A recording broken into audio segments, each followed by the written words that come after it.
The rain in Chicago didn't just fall. It hammered against the pavement, turning the grim streets of the Loop into slick, black mirrors. Victoria Brooks adjusted her grip on her portfolio, her knuckles white.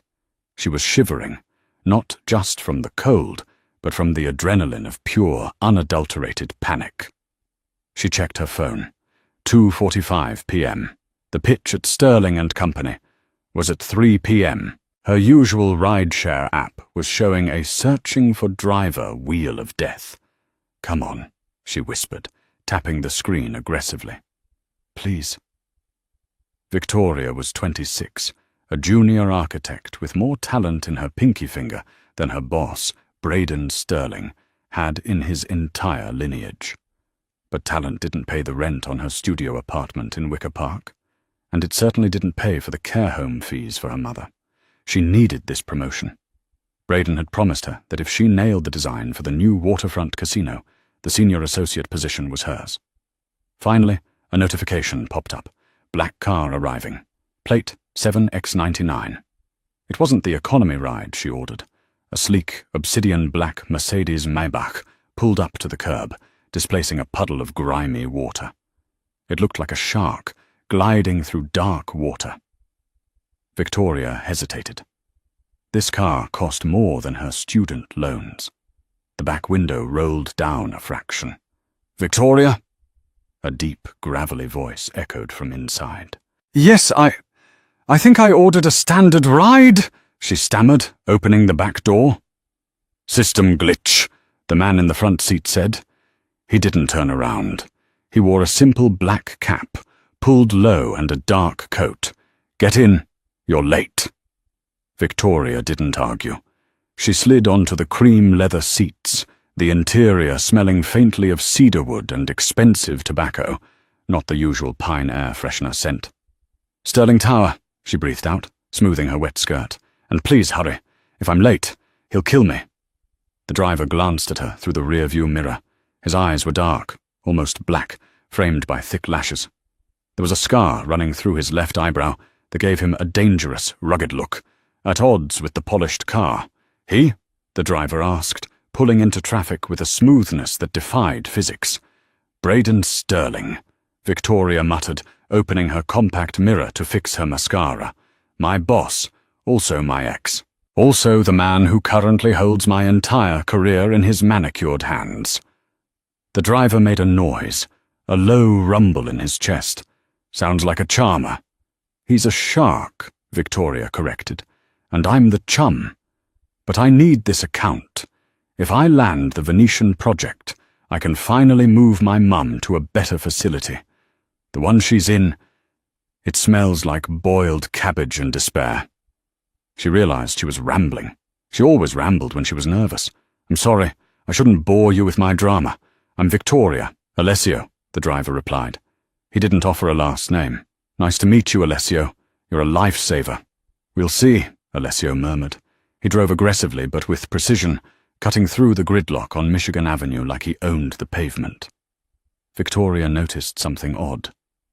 As they approached a red light, 2 black SUVs flanked them. They didn't pass, they just hovered, matching their speed perfectly. When they pulled up to the gleaming glass spire of Sterling Tower, Alessio put the car in park. "Go get him, Victoria," he said, his voice surprisingly gentle. "And remember, sharks only bite when they smell blood. Don't bleed." Victoria paused, her hand on the door handle. It was strange advice from a driver. "Thank you, Alessio. Wish me luck." "You don't need luck," he said, his eyes meeting hers in the mirror again. There was an intensity there that made her breath hitch. "You have talent. That's dangerous enough." Victoria scrambled out of the car, rushing into the revolving doors. She didn't see Alessio lift a radio to his lips as he watched her go. "Target is inside," Alessio said, his voice dropping the casual tone. "Keep eyes on the perimeter. If Sterling touches her, burn the building down." The boardroom on the 40th floor was freezing. It was a power move. Braden kept the thermostat low so everyone else would be uncomfortable while he sat in his cashmere vest, perfectly acclimated. Victoria stood at the head of the long mahogany table. Her schematics were displayed on the massive 85-inch monitors. She had poured 3 months of her life into these designs.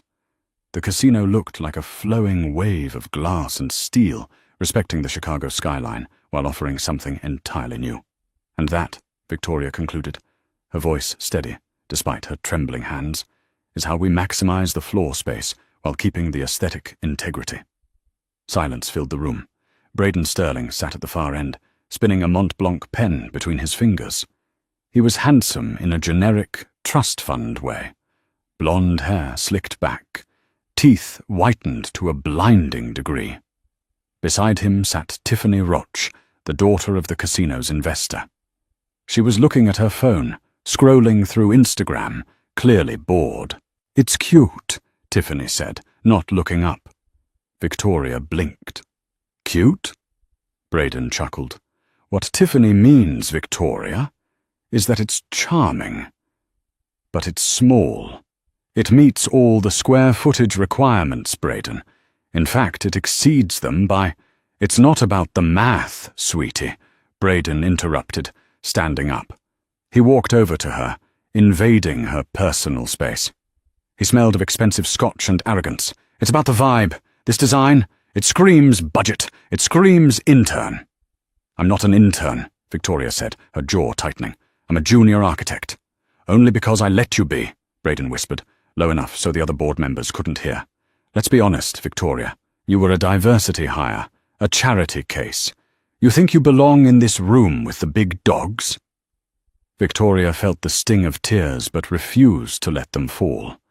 "I did the work, Braden. This design is solid." Braden turned to the room. "Ladies and gentlemen, I think we can agree that while Miss Brooks has made a valiant effort, we need something with more pedigree. Tiffany has actually introduced me to a firm from Milan, Rossi & Sons. They'll be taking over the Venetian project." The room spun. Victoria felt the blood drain from her face. You outsourced it. You promised me." "I promised you an opportunity," Braden shrugged, returning to his seat. "You failed to impress. Now, if you'll excuse us, we have real business to discuss. You can see yourself out." "Oh, and Victoria?" She stopped at the door, her heart shattered. "Grab us some coffees on your way out. 2 lattes, oat milk. Thanks." Laughter rippled through the room. It was the coffee comment that broke her. It was the ultimate reduction of her worth. Victoria walked out of the boardroom, past the receptionist who gave her a pitying look, and into the elevator. As soon as the doors closed, she slumped against the metal wall, a sob escaping her throat. She exited the building in a daze. The rain had stopped, leaving the city grey and cold. She didn't know where to go. She couldn't go home to the empty apartment. She couldn't go to her mum and tell her she failed. She stood on the curb, hugging her portfolio, feeling small and invisible. Suddenly the sleek black Maybach pulled up again. The window rolled down. "Rough meeting?" Alessio asked. Victoria looked at him, and the dam broke. She nodded, tears streaming down her face. "Get in," he commanded. This time he didn't wait. He got out of the car, tall, broad-shouldered, imposing in his dark coat, and opened the back door for her. He ushered her in like she was royalty, shielding her from the wind with his body. Alessio didn't ask where she wanted to go. He drove them toward the Navy Pier, parking in a secluded spot overlooking the churning waters of Lake Michigan. He killed the engine. "Talk," he said. He had turned in his seat to face her. Without the driving cap, she saw his face clearly for the first time. He was older than her, maybe mid-30s, with silver threading through his dark hair at the temples. His eyes were hard, but his expression was attentive. "He fired me from the project." Victoria wiped her eyes with the back of her hand. "He gave it to some Italian firm. And then he asked me to get coffee. Like I was his maid." Alessio's hands tightened on the steering wheel until the leather creaked. "Braden Sterling did this?" "Yes. He said I didn't have the pedigree. He said I was a charity case." She laughed bitterly. "Maybe he's right," I'm just a girl from the South Side trying to play dress-up in corporate America." "He's wrong," Alessio said, his voice dropping an octave. It sounded like tectonic plates shifting. "And he's a fool. It doesn't matter. He wins. He always wins. His father owns half the city, and the other half is scared of him." Alessio reached into the glove compartment and pulled out a silver flask. He handed it to her. "Brandy. Drink." Victoria took a swig. It burned, but it settled her nerves. "Why are you being so nice to me, Alessio? You're just a driver. You don't need to deal with my mess." "I'm not just a driver," he said cryptically. "And maybe I hate bullies. He's not just a bully. He's powerful. He has connections with the mob, or so the rumors say. That's why no one touches him." Alessio threw his head back and laughed. It was a sharp, barking sound. "The mob? Sterling thinks he has connections with the Famiglia. That's what he says? He says he pays protection money to the Conti syndicate." Alessio's amusement vanished instantly. His eyes went cold. "He says that, does he?" "Yeah, why?" "Because," Alessio said, turning back to the windshield, staring out at the grey water. "The Conti syndicate doesn't take protection money from rats, and they certainly don't like their name being used to scare women." Victoria sighed, leaning her head against the cool glass. "Well, it doesn't matter. I'm done. I have to find a new job by Monday, or my mum gets evicted." Alessio started the car. The engine purred like a sleeping beast waking up. "Where are we going?" Victoria asked. "I'm taking you home, Victoria. Get some sleep. Put on your best dress tomorrow night." "Why? What's tomorrow?" "The Sterling Gala," Alessio said. "The annual charity ball at the Ritz-Carlton. Braden will be there announcing the new casino project. I can't go there. I wasn't invited, and I definitely can't show my face after today." "You're going," Alessio said firmly, "and you won't be going alone." "Who am I going with?" Alessio met her eyes in the mirror. A small, dangerous smile played on his lips. "You're going with your driver." Victoria frowned. "You, but—" "No offense, Alessio, but they have a dress code. Black tie. And you think I can't clean up?" He winked. "Trust me, Victoria. Tomorrow night, Braden Sterling is going to learn a very expensive lesson about pedigree." Victoria didn't know why, but she believed him. There was a gravity to him, a weight that suggested he was more than he appeared. But she couldn't possibly guess the truth. She didn't know that the man driving her home wasn't Alessio the chauffeur. He was Alessandro Conti, the capo dei capi, the head of the Conti syndicate, the man Braden Sterling claimed to pay, but had never actually met. And Alessandro Conti had just decided that Braden Sterling's subscription to life had expired. The next day, a package arrived at Victoria's apartment. No return address. Inside was a dress. Not just a dress, a weapon made of emerald silk. It was a backless gown that looked like it had been sculpted specifically for her body. Tucked into the folds was a diamond necklace that looked heavy enough to anchor a boat. A note was attached on heavy cream cardstock. 7 p.m. Don't be late. Victoria stared at the mirror. She hardly recognized herself. The silk draped over her curves, the emerald color making her eyes pop. She looked dangerous. She looked expensive. At 7 p.m. sharp, the black Maybach was downstairs. But when she walked out, Alessio wasn't in the driver's seat. A young man with a buzz cut was holding the door open. "Where's Alessio?" she asked, clutching her clutch bag. "He's waiting for you at the venue, Mum," the young man said, bowing his head respectfully. "My name is Dante. I'll be your transport." The ride to the Ritz-Carlton was a blur. Victoria's heart hammered against her ribs. What was Alessio doing?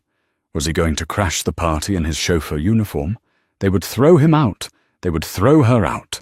The Ritz was swarming with paparazzi. As the car pulled up to the red carpet, Dante hopped out and opened her door. Camera flashes blinded her. She stepped out, head high, just as she had practiced. She scanned the crowd for Alessio. She expected to see him standing by the valets, maybe in a rented tuxedo. She didn't see him. She walked up the stairs, trembling. The ballroom was packed with Chicago's elite. Crystal chandeliers, champagne fountains, a string quartet playing soft pop covers. And there, in the center of the room, holding court, was Braden. He had his arm around Tiffany Roche. He looked like the king of the world. Victoria took a breath and stepped into the room. The emerald dress caught the light. Heads turned. Conversations stalled. She saw Braden's eyes widen. He dropped his arm from Tiffany's waist. He marched over to her, his face flushing red. "What the hell are you doing here?" he hissed, grabbing her elbow. "I fired you. You're trespassing." "I'm a guest," Victoria said, pulling her arm away. "Guest? Whose guest?" "The janitor's." Braden laughed cruelly. "Security! Get this trash out of here." Two burly security guards started moving towards them. Tiffany sashayed over, a smirk plastered on her face. "Oh, honey, did you spend your severance pay on a rental dress? You look desperate." "She's leaving," Braden announced to the room, enjoying the audience. "Sorry, everyone. Disgruntled ex-employee. It's sad, really." The security guard reached for Victoria. "Don't touch her." The voice didn't shout. It didn't have to. It cut through the noise of the ballroom like a whip crack. It was deep, authoritative, and terrifyingly calm. The entire room went silent. The music stopped. At the top of the grand staircase stood a man. He was wearing a bespoke Tom Ford tuxedo that fit him like a second skin. He wasn't wearing a chauffeur's cap. His hair was styled back, revealing the sharp, predatory angles of his face. He radiated power, pure, unadulterated violence wrapped in civility. It was Alessio. But it wasn't the Alessio who drove the car. This man walked down the stairs with the slow, deliberate gait of a predator entering a pen of sheep. The security guards froze. They looked at the man, then went pale. They backed away from Victoria instantly, bowing their heads. "Mr. Conti," the head of security whispered, his voice trembling. Braden frowned, looking confused. "Conti? Who is—" Then the color drained from Braden's face. He knew the name. Everyone in Chicago knew the name. They just rarely saw the face. Alessio walked straight up to Victoria. He didn't look at Braden. He didn't look at Tiffany. He took Victoria's hand and kissed her knuckles. "You look breathtaking, Kara," he said softly. Then he turned to Braden. The warmth vanished from his eyes, replaced by a void. "I believe," Alessio said, his voice echoing in the silent hall. "You were just asking my date to leave." Braden stammered. Your date? "Sir, I didn't know. She's just an intern." "I thought—" "You thought wrong." Alessio stepped closer. Braden shrank back. "You seem to use my name a lot, Mr. Sterling. I hear you tell people we are partners, that I protect you. It's just business talk," Braden squeaked, sweat beading on his forehead. "I don't have partners," Alessio said, loud enough for the press to hear. "And I don't protect men who insult women, especially not this woman." Alessio snapped his fingers. Dante and 3 other men in suits materialized from the shadows, surrounding Braden and Tiffany. "The party is over for you, Braden," Alessio said.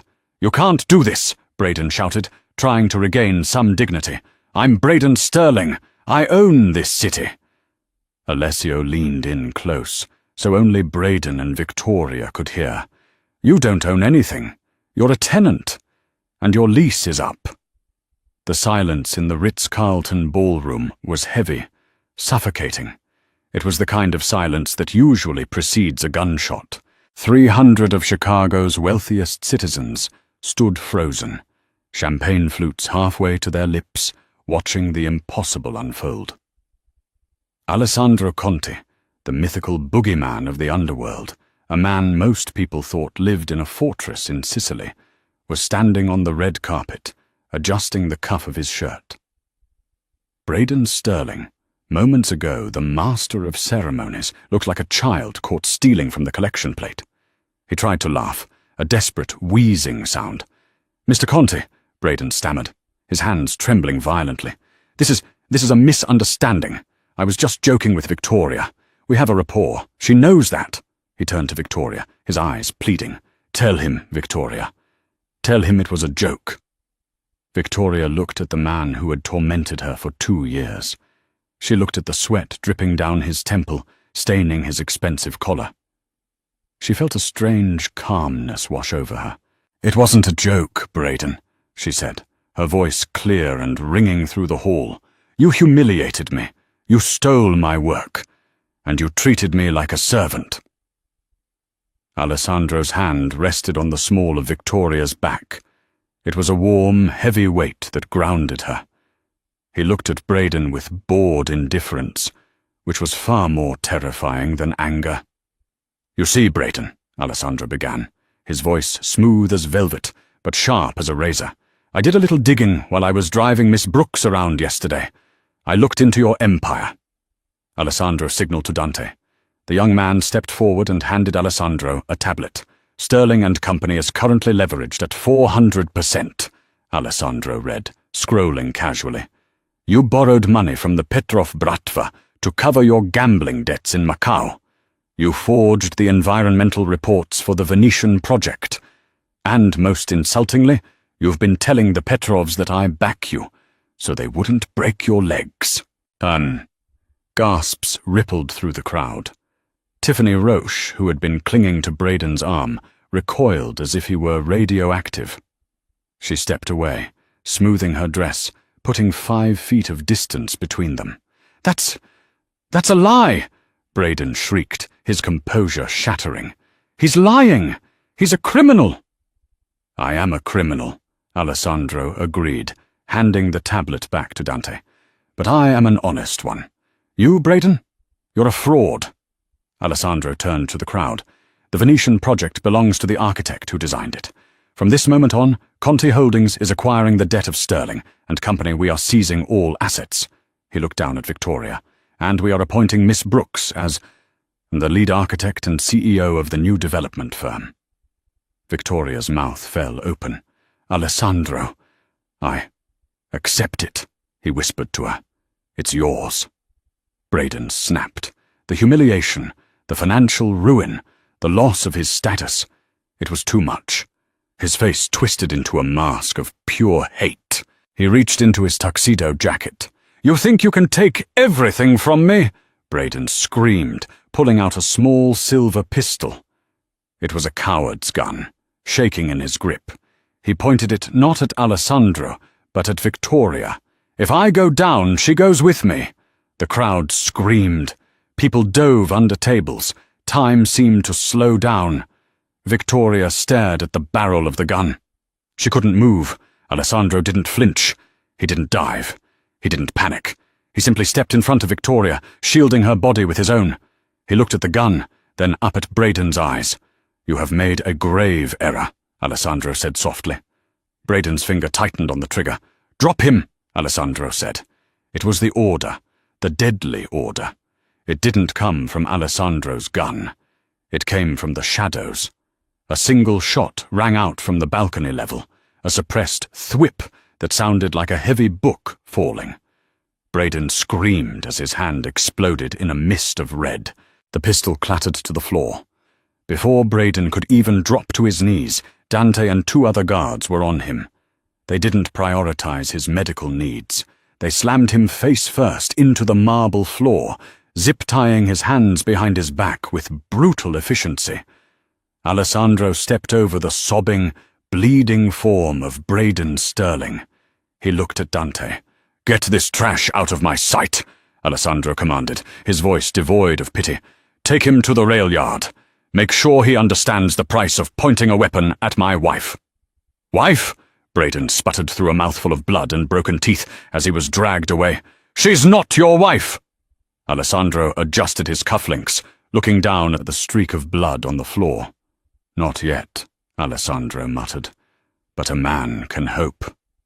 He turned to Victoria, checking her face for shock. "Are you hurt?" Victoria shook her head, her eyes wide.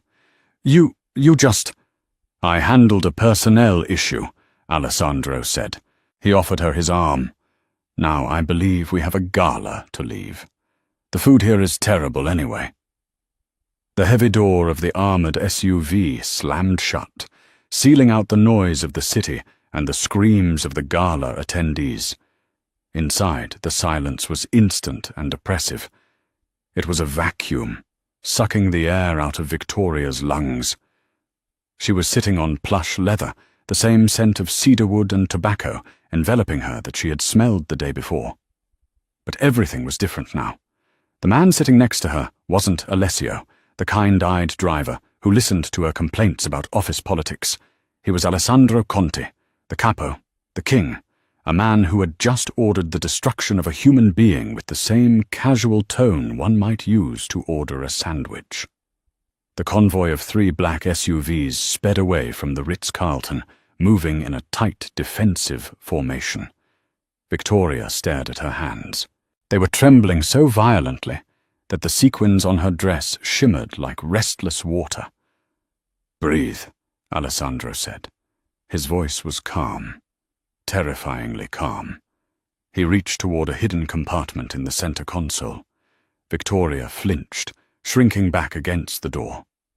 Alessandro paused, his hand hovering in mid-air. A flash of pain crossed his eyes, so fleeting that if she had blinked, she would have missed it. "I am pouring a drink, Victoria," he said softly. "I am not reaching for a weapon." He pulled out a crystal decanter and 2 heavy tumblers. The amber liquid sloshed as the car took a sharp turn, but Alessandro's hand remained steady. He poured a generous measure of scotch and extended it to her. "Drink. It will stop the shaking." Victoria took the glass. She didn't sip it. She gulped it down. The alcohol burned her throat, a welcome fire that distracted her from the cold knot of fear in her stomach. "You ruined him," Victoria whispered, the words finally escaping her throat. "Braden. You destroyed his entire life in 5 minutes." "I revealed his life," Alessandro corrected. He took a slow sip of his own drink, watching the city blur past the tinted windows. Braden Sterling was a house of cards, built on a foundation of lies and other people's money. All I did was open a window and let the wind blow. "And the rail yard?" Victoria turned to look at him. "What happens at the rail yard?"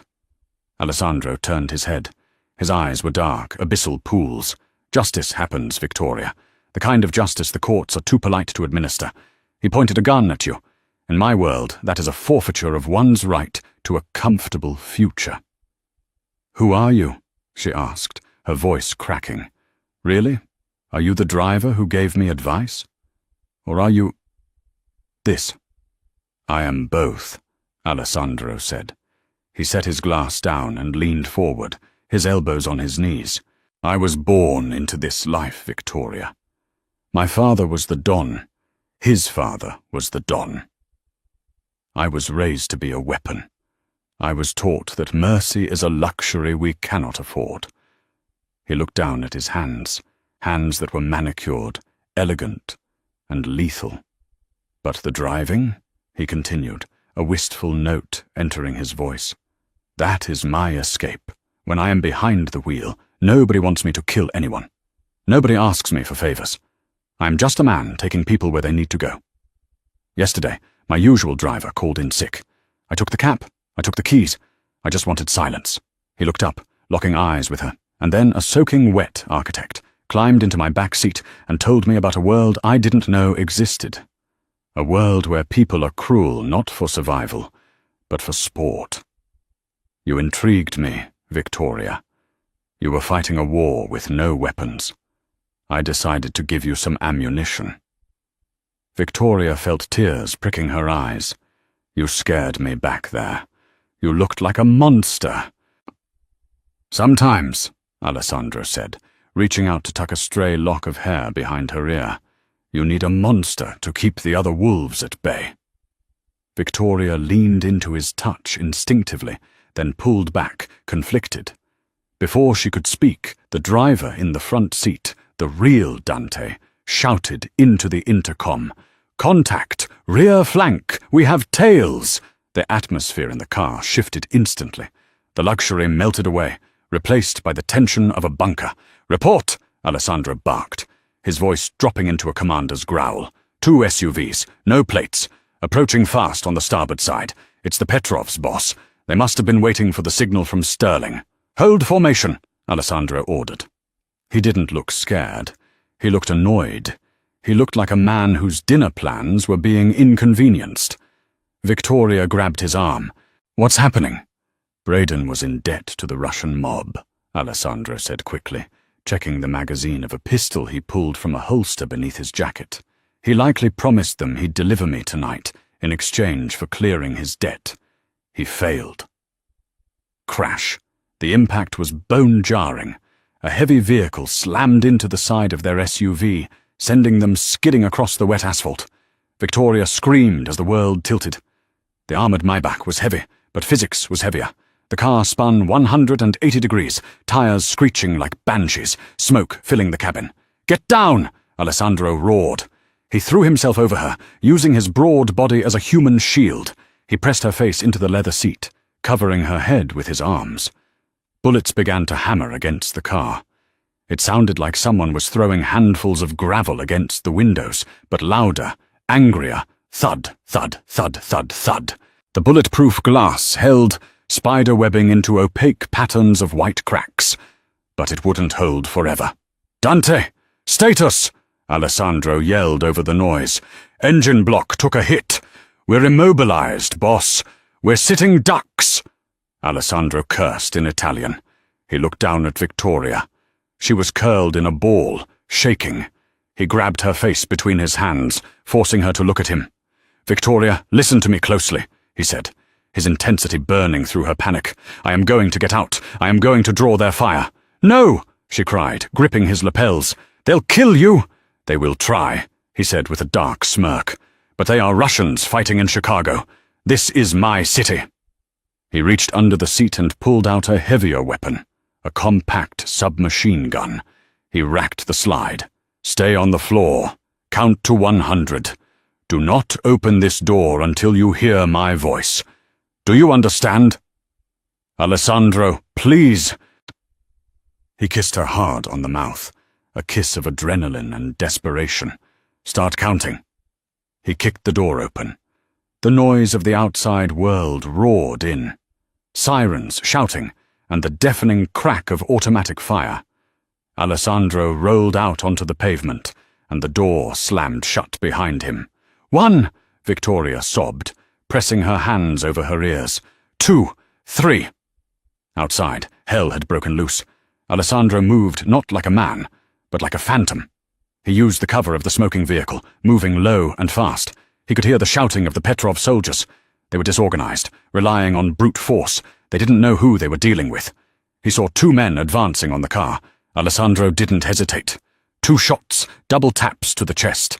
They dropped before they even saw him. 15, 16, 17. Inside the car, Victoria could feel the vibrations of the fight. The car rocked as a body slammed against it. She squeezed her eyes shut, visualizing Alessandro, not the monster, but the man who had bought her address, the man who had listened. 42, 43. "Cover fire!"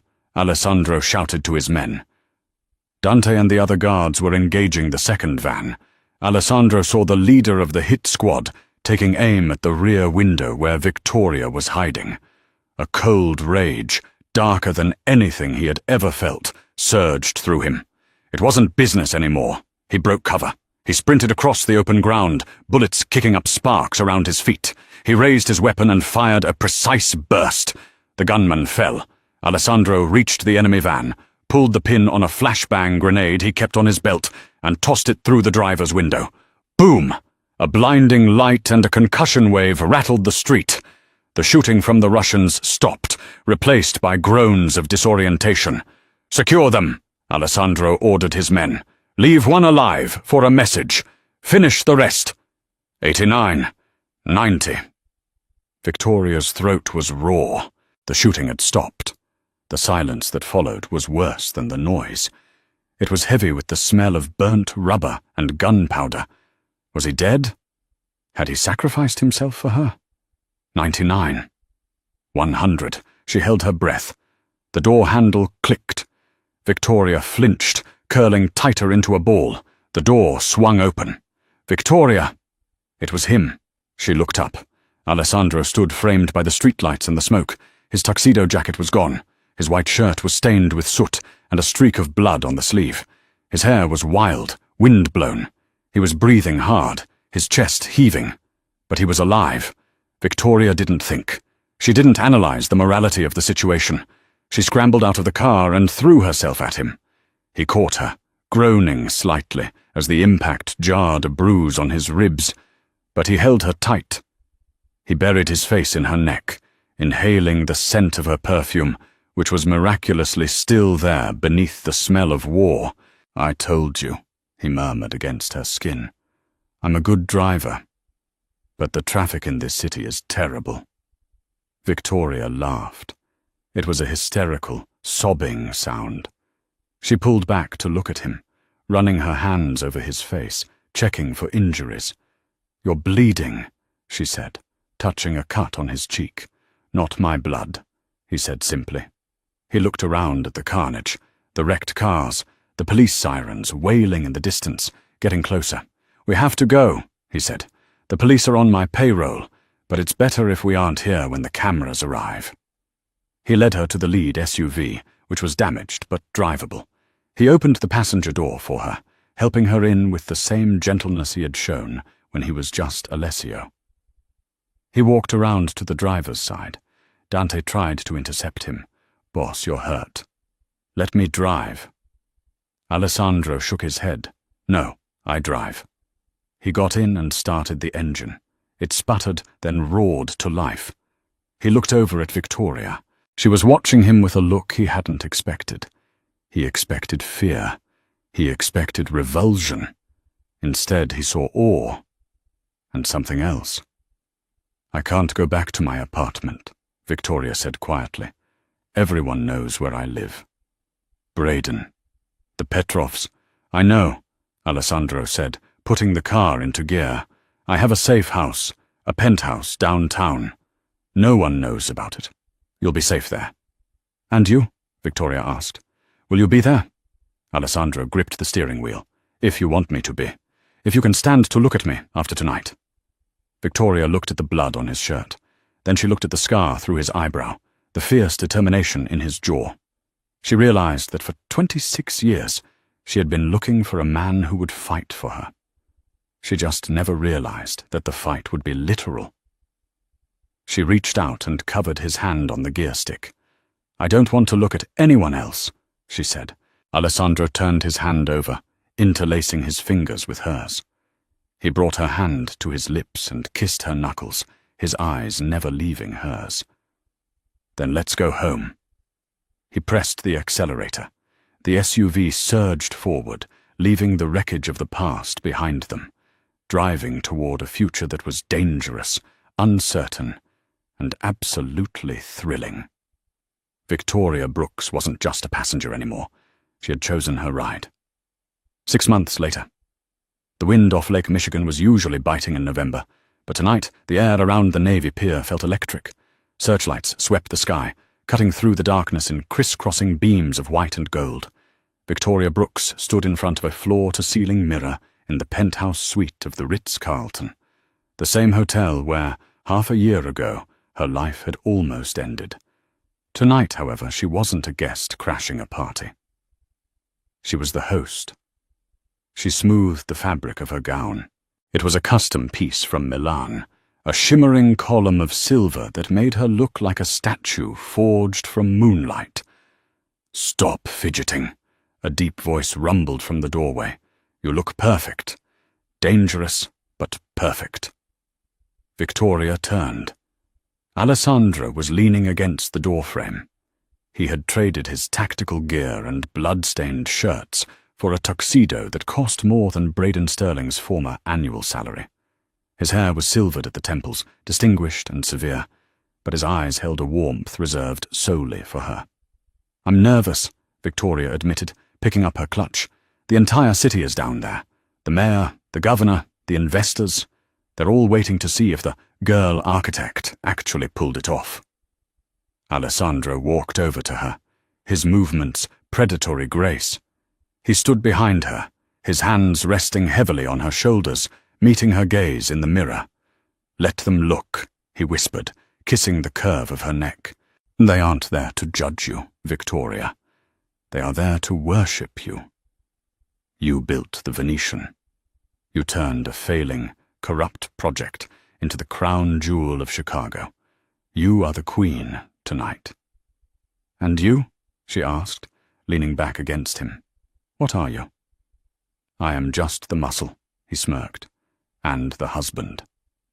Victoria smiled, twisting the massive diamond ring on her finger. They had married quietly 2 months ago, in a small chapel in Sicily, far away from the cameras and the violence. It was the only peace they had stolen for themselves. "Come," Alessandro said, offering his arm. "The car is waiting, and I believe you have a ribbon to cut." The arrival was chaos. The flashbulbs were blinding as the black Maybach pulled up to the red carpet. But this time Alessandro didn't hide. He stepped out first, buttoning his jacket, scanning the crowd with the practiced paranoia of a man who had survived a dozen wars. Once he was satisfied, he opened the door for Victoria.